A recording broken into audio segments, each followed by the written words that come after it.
Assalamualaikum warahmatullahi wabarakatuh. Halo, saya Anissa Veronica Azahra dengan NIM akhir 077 kelas A2. Di sini, saya akan menjelaskan mengenai bagaimana hubungan struktur kimia dengan metabolisme suatu obat.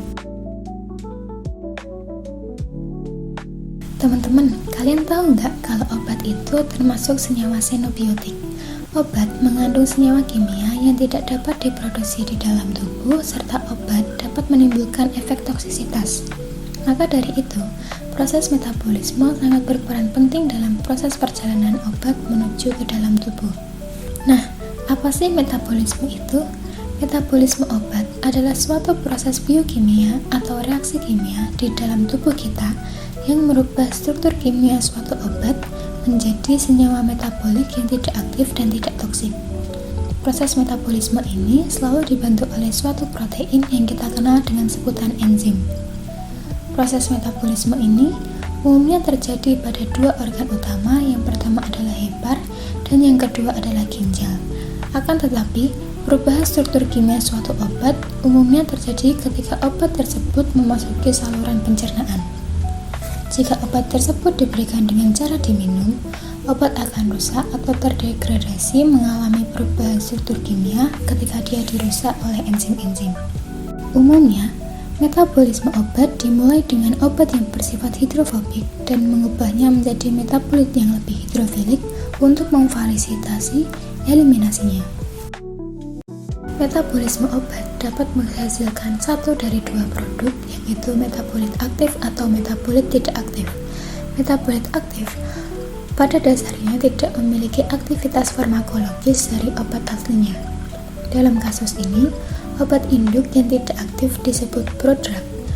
Prodrug ketika masuk ke peredaran darah, efek farmakologisnya belum aktif. Setelah dimetabolisme akan aktif menuju reseptor. Kodein adalah salah satu contoh dari prodrug.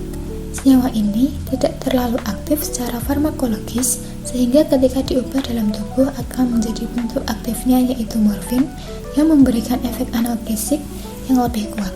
Enzim utama yang bertanggung jawab atas konversi ini adalah sitokrom P450 di hepar.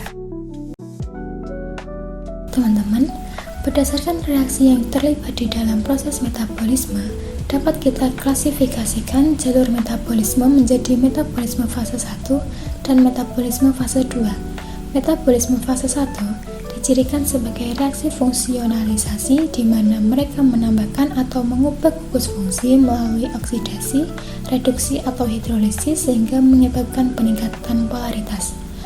Reaksi fase 2 umumnya disebut reaksi konjugasi karena fakta bahwa mereka menambahkan gugus fungsional pada obat untuk tujuan peningkatan polaritasnya.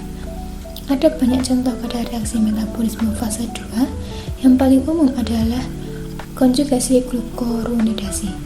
Reaksi populer lainnya adalah konjugasi glutathione, asetilasi, dan metilasi. Apa sih hal yang penting yang harus teman-teman pahami dalam metabolisme obat ini? Metabolisme ini masih ada kaitannya loh dengan reaksi pemberian obat yang diberikan secara oral. Umumnya akan memiliki efek yang tidak terlalu tinggi dibandingkan dengan rute pemberian secara injeksi.